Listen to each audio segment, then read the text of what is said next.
भाइयों बहनों और दोस्तों। सागर सैनिक का स्लोगन है जन जन की खबर, जन जन की फिकर। तो चलिए अब देखते हैं 8 AM न्यूज बुलेटिन में आज की खबरें। 80 साल का बुजुर्ग किसान किस कदर हो रहा परेशान। पंजीयन होने के बाद भी मरपिप्रिया केंद्र प्रभारी ने क्या ये नहीं खरीदा वृद्ध का चना, आखिर चाहिए क्या है। मरपिप्रिया केंद्र प्रभारी को देवरी SDM के यहाँ जाकर करना पड़ रही गुहार। देवरी कला से पत्रकार साथी त्रिवेंद्र जाटने ने बताया है कि देवरी मंडी में चल रहा था चना खरीदी केंद्र मरपिप्रिया, जो पूरे समय अनियमितताओं, लापरवाही, फर्जीवाड़ा और भ्रष्टाचार को लेकर पहले ही दिन से न्यूज चैनलों व अखबारों में चर्चाओं में रहा है, पर राजनीतिक कारण से कार्यवाही से बचते रहे। इसी केंद्र की एक और बड़ी अनियमितता, लापरवाही देखने मिली, जहां पर 80 साल के बुजुर्ग कन्हैया लाल के चना का पंजीयन होने के बाद भी चना नहीं खरीदा गया। बुजुर्ग लगभग 12 किलोमीटर महाराजपुर से देवरी पैदल चलकर आया था और कई बार केंद्र के चक्कर भी लगाए। केंद्र की कार्यप्रणाली को लेकर चुटकियां ली जाती हैं कि दलालों के माध्यम से खरीदी केंद्र संचालित हैं, जिसके चलते बुजुर्गों का चना नहीं खरीदा गया। बुजुर्ग ने अपनी फरियाद अनुविभागीय अधिकारी राजस्व RK पटेल से की है। SDM द्वारा कार्रवाई का आश्वासन दिया गया है। बुजुर्गों ने बताया कि खरीदी केंद्र प्रभारी का कहना था कि वह चना हमारे नाम पर जमा कर दें और अपना कमीशन ले ले। बंदरों में हनुमान जी का अक्स देखकर बहुतेरे लोग बंदरों के झुंड को फल, सब्जियां, बिस्किट, ब्रेड सहित कुछ न कुछ खिला ही देते हैं। सागर जिले में ही गढ़पहरा और ठाकुर बाबा मंदिर एरिया में आपने देखा होगा कि बंदर सड़क किनारे वाहनों का इंतजार करते हैं, मगर एक बंदर ऐसा भी है जो इन दिनों अपनी पूरी दादागिरी दिखा रहा है। वह सड़क किनारे इसी इंतजार में बैठा रहता है कि कोई वाहन निकले और वे वाहन चालक पर हमला करे। अगर 4 पहिया वाहन के आसपास दुपहिया वाहन भी निकल रहे हों तो बंदर 4 पहिया वाहन चालक पर ही हमला करता है, मानो उसे 4 पहिया वाहन चालकों के ठाठ पसंद ना हो। यहाँ देखिए बालाघाट से पत्रकार साथी अमित शुक्ला की यह रिपोर्ट। बालाघाट, बंदर के आतंक से राहगीर हो रहे परेशान, किसी को मारे चांटे तो ऑटो में घुसकर ड्राइवर की कर दी पिटाई। परसवाड़ा क्षेत्र में एक काले मुंह का बड़ा बंदर राहगीरों के लिए काल बनता जा रहा है। विगत करीब 1 वर्ष से रह कर वे परसवाड़ा से बहर मुख्य सड़क मार्ग पर पेट्रोल पंप और कॉलेज के समीप मेन रोड पर आकर आवाजाही कर रहे वाहनों पर हमला कर उन्हें परेशान कर रहा है। इस दौरान कई ट्रैक्टर चालकों को बंदर ने चांटे भी जड़ दिए हैं, जिसकी वजह से वाहन चालकों में उक्त बंदर को लेकर काफी दहशत देखी जा रही है। गत दिवस पर सवाड़ा से ग्राम चीनी यात्रियों को लेकर जा रहे ऑटो में घुसकर बंदर ने पहले उत्पात मचाया, फिर ऑटो चालक के साथ हाथापाई कर उसे ऑटो से उतरने को मजबूर कर दिया, जिसकी वजह से उस गरीब ऑटो चालक का ऑटो ही पलट गया। प्रत्यक्षदर्शियों के अनुसार जब बंदर वाहनों का पीछा करता और उस पर झपट्टा मारता है तो कई बार ऐसा लगता है मानो बंदर खुद वाहन की चपेट में आ जाएगा और उसकी मौत हो जाएगी। इस मामले में संबंधित वन विभाग के अधिकारी कर्मचारियों का ध्यान नहीं है, जिससे कभी भी कोई बड़ी दुर्घटना हो सकती है। जमीन में गड़े धन की खोज करने में कई लोग लगे रहते हैं, तांत्रिकों का सहारा लेते हैं, कजली लगवाते हैं, ऐतिहासिक किले खोद डालते हैं। गड़े धन की खोज करना एक जुनून है, मगर किसी को अचानक गड़ा धन मिल जाए तो यही कहेंगे न कि वह किस्मत का धनी है। खंडवा जिले के जामकोटा गांव में कुछ ऐसा ही हुआ कि मिट्टी खोदते समय 3 मजदूरों के हाथ खजाना तो लग गया, मगर किस्मत दगा दे गई। कहावत है न कि माया में लीन राम। खंडवा इंदिरा सागर बांध के डूब प्रभावित जामकोटा गांव में दीवार बनाने के लिए मिट्टी की खुदाई के दौरान मजदूरों को तांबे का लोटा मिला, जिसमें ब्रिटिश कालीन चांदी के 275 सिक्के भरे थे, जिनका वजन करीब 3 किलो है। यह सिक्के 160 साल पुराने बताए जा रहे हैं। इन पर रानी विक्टोरिया और किंग एडवर्ड सातवां की आकृति बनी है। कहते हैं न कि बात निकलेगी तो दूर तलक जाएगी। सो यहाँ भी सिक्के निकलने की चर्चा गांव में फैल गई और शोले फिल्म के किसी हरिराम नाई के जरिए यह खबर पुलिस तक पहुंच गई। फिर क्या था, पुलिस ने सिक्के अपने कब्जे में ले लिए।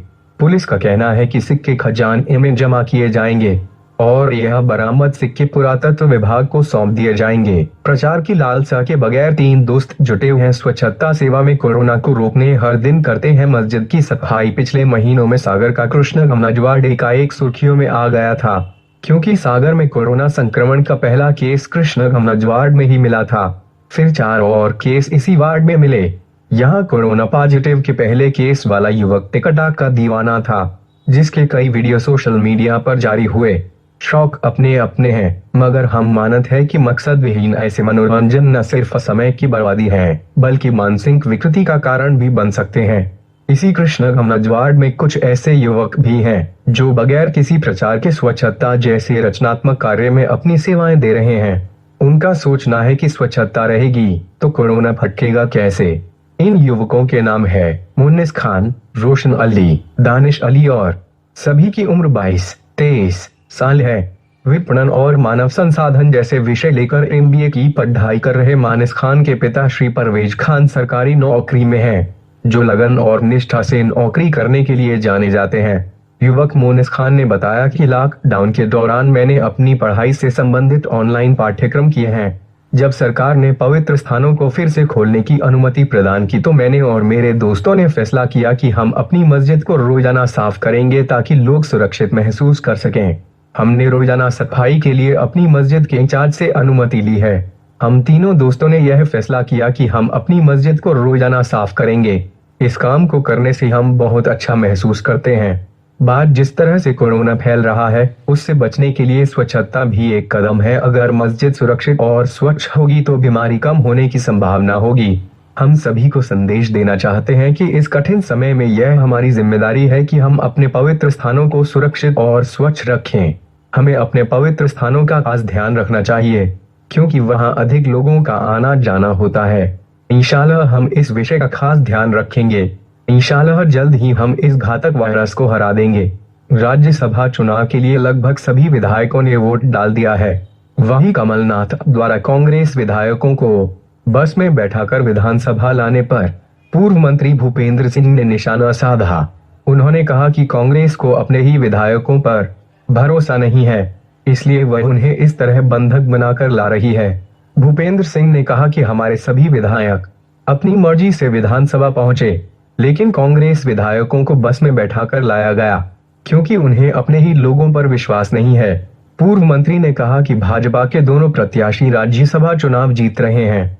सपा और बसपा विधायकों के भाजपा के पक्ष में वोट करने पर उन्होंने कहा कि ये सभी विधायक पहले भी भाजपा के साथ थे और अभी भी साथ हैं, क्योंकि सभी अपने क्षेत्र का विकास चाहते हैं। चौकी प्रभारी ने आवेदक की वल्दियत ही बदल दी। मालथौन शराबी से परेशान एक युवक ने बरोदिया कला चौकी प्रभारी को फोन क्या लगा दिया। चौकी प्रभारी ने परेशान आवेदक की वल्दियत ही बदल दी। मामला मालथौन थाना की पुलिस चौकी बरोदिया कला का है, जहां पदस्थ चौकी प्रभारी के रुआब देखकर जिला के एसपी भी शर्मा जाए। मामला कुछ ऐसा है कि एक शराबी रात में आवेदक रामजी यादव के घर पहुंचकर गाली देता है, पत्थर फेंकता है और घर में घुस जाने के लिए घर के सामने लगी बारगी तोड़ने लगता है। परेशान पीड़ित परिवार घर के अंदर बंद होकर 100 डायल को फोन लगाते हैं, लेकिन फोन नहीं लगता।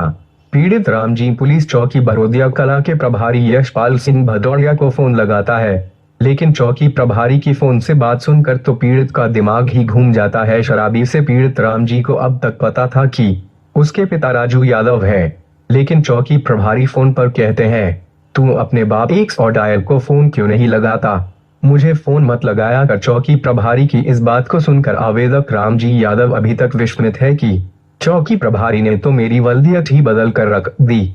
यहाँ सवाल यह है कि जनता की रक्षा और उनकी फरियाद सुनने बैठे पुलिस अधिकारी ही ऊट-पटांग वार्तालाप करने लगे तो बेचारे पीड़ित लोग कहाँ जाए। चौकी प्रभारी को गांव में हो रहे जुआ, सट्टा और अवैध शराब की बिक्री पर लगाम लगाने में कितनी दिलचस्पी है, यह किसी से छिपा नहीं है। पीड़ित रामजी यादव द्वारा पुलिस चौकी में बारंबार गुहार लगाने के बाद भी उसे सिर्फ गालियां ही नसीब हुई, जबकि शराबी अभी भी हर दिन रामजी के घर पहुंचकर गालियां रसीद कर रहा है, लेकिन पीड़ित की फरियाद नहीं सुनी जा रही है। यह चालानी कार्रवाई नहीं, नगर निगम की चालाकी कार्रवाई है। इंदौर नगर निगम की चालानी कार्यवाही से हाहाकार। शहर के चौराहों पर निगम टीम ने चालानी कार्यवाही शुरू की, लेकिन स्पॉट फाइन के नाम पर खुली लूटपाट की जा रही है। पीड़ित का आरोप है कि मास्क लगाने के बावजूद भी दबाव बनाकर चालान बनाया गया। चालान की रसीद में मेरी पहचान गलत दर्शाई गई, नाम भी गलत, मोबाइल नंबर भी गलत लिख दिया गया। निगम की ताबड़तोड़ कार्यवाही गरीब जनता के लिए मुसीबत बन बैठी है। वीडियो लवकुश चौराहा उज्जैन रोड इंदौर का है। सुबह से हो रही थी कार्यवाही, लेकिन आम जनता के विरोध करने के बाद निगम टीम ने वसूली बंद की। रिमूवल अधिकारी राकेश तनोडिया भवानी नगर सांवेर रोड जोन इंदौर के द्वारा स्पॉट फाइन की कार्यवाही की जा रही थी। भाभी से अवैध संबंधों में बाधा बनने पर की भाई की हत्या, अंधे कत्ल का खुलासा। दतिया। भाभी के साथ अवैध संबंधों में बाधा बनने पर भाई ने ही की थी भाई की हत्या। दिनांक 27 मई 2020 को पतारा चौकी व पॉलिटेक्निक कॉलेज के बीच पड़े अज्ञात शव के अंधे कत्ल के आरोपियों को सिविल लाइन पुलिस ने गिरफ्तार कर लिया है। मृतक की मृत्यु के संबंध में जांच के दौरान यह पाया गया कि मृतक के भाई रिंकू अहिरवार और मृतक की पत्नी भारती अहिरवार के बीच अवैध प्रेम संबंध है। मृतक के भाई रिंकू अहिरवार ने अपने मामा के लड़के कली अहिरवार, बहन सीमा अहिरवार, मृतक की पत्नी भारती अहिरवार के साथ मिलकर आनंद अहिरवार की हत्या का षड्यंत्र रचकर गले में रस्सी का फंदा डालकर और खींचकर हत्या की है। मृतक के संबंध में सबूत छुपाने के लिए मृतक की लाश को आरोपियों ने पतारा चौकी के पास फेंका दिया। 18 जून 2020 को मुखबिर की सूचना पर सिविल लाइन पुलिस ने सभी आरोपियों को इंदरगढ़ से दतिया की तरफ आ रहे मोरघाट तिराहा से गिरफ्तार कर लिया है। चीनी सेना की घुसपैठ के विरोध में चीन के राष्ट्रपति का पुतला दहन, शहीद भारतीय सैनिकों को श्रद्धांजलि दी। देवरी। चीन द्वारा लगातार भारतीय सीमा में घुसपैठ कर जमीन कब्जा करने के मंसूबे को भारतीय सैनिक लगातार अपनी वीरता से पानी फेरने का कार्य कर रहे थे। इसी बौखलाहट में चीनी सैनिकों ने भारतीय सैनिकों से वार्ता के दौरान धोखे से हमला कर दिया, जिसमें पहले एक अफसर व 2 जवान शहीद हो गए। बाद में जवाबी कार्यवाही के दौरान कुल 20 भारतीय जवान शहीद हो गए। इसी के विरोध में ब्लॉक कांग्रेस, देवरी, युवा कांग्रेस व NSUI के कार्यकर्ताओं ने सोशल डिस्टेंस एवं नियमों का पालन करते हुए नगर पालिका चौराहे पर चीन व चीनी सरकार पुतला दहन कर चीन मुर्दाबाद, चीनी सरकार मुर्दाबाद के नारे लगाए। इस विरोध प्रदर्शन के माध्यम से युवा कांग्रेस कार्यकर्ताओं ने कहा, तनाव की स्थिति में देश का प्रत्येक युवा सेना के साथ खड़ा है। आवश्यकता पड़ने पर देश के लिए सीमा पर युवा कांग्रेस व NSUI देश के लिए अपनी आहुति देने में अपने कदम पीछे नहीं हटाएगी। पुतला दहन के उपरांत कार्यकर्ताओं ने 2 मिनट का मौन धारण कर शहीद भारतीय जवानों को श्रद्धांजलि अर्पित की। कार्यक्रम में ब्लॉक कांग्रेस अध्यक्ष विजय गुरुवार, सुधीर श्रीवास्तव, बाल मुकुंद सोनी, अरविंद शांडिल्य, DP रिछारिया, रजन बजाज, रजनीश जैन, मुकेश कोष्टी, विजय गोवा, मदन बालिया, शमीम अंसारी, सौरभ ब्रिजपुरिया, गौरव पांडे, गजेंद्र गुरुवार, शैंकी राय, सौरभ नामदेव, त्रिवेंद्र जाट, रोहित स्थापक, अशफाक खान, रुपेश चौरसिया, समीर रायन, विवेक रजक, सोनू ठाकुर, मुकेश सेन, मोहन नामदेव, गुड्डू यादव बोरिया, रामू दुबे, सचिन नामदेव एवं अन्य कार्यकर्ता शामिल हुए। रैली में पत्रकार साथियों के साथ हुई मारपीट की घटना को लेकर देवरी पत्रकारों ने दिया मुख्यमंत्री के नाम ज्ञापन। देवरी।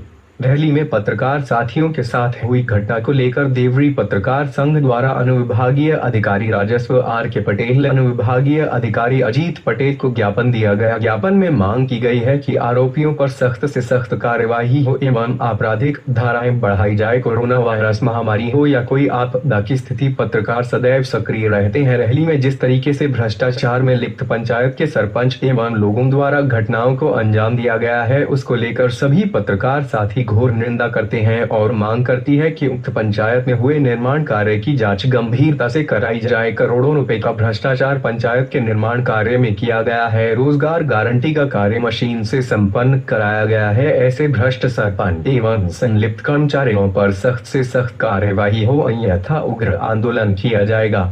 गौ हत्या कर गौ मांस बेचने के विरोध में बीना के विभिन्न हिंदू संगठन ने सौंपा SDM को ज्ञापन। बीते दिन बीना के मस्जिद वार्ड में एक मुस्लिम परिवार के घर से 38 किलो गौ मांस बेचते व खरीदते हुए 8 लोग पुलिस के हत्थे चढ़े, जहां से पुलिस ने विभिन्न धाराओं पर मामला दर्ज कर उन्हें जेल भेज दिया था। गौ हत्या एवं गौ मांस बेचने के विरोध में शुक्रवार के दिन बीना के विभिन्न हिंदू संगठन नरसिंह मंदिर में इकट्ठे हुए तथा शहर के सर्वोदय चौराहा से विरोध प्रदर्शन करते विशाल जुलूस अनुविभागीय कार्यालय पहुंचा, जहां एसडीएम अमृता गर्ग को ज्ञापन सौंपकर अपराधियों को कठोर से कठोर सजा देने तथा बाकी आरोपियों को शीघ्र पकड़कर कार्रवाई करने की मांग की। वहीं मांग करने वाले संगठनों में गौ रक्षा समिति, विश्व हिंदू परिषद, नरसिंह मंदिर समिति, ग्वाल महासभा बीना व हिंदू समाज के युवा बड़ी संख्या में मौजूद रहे।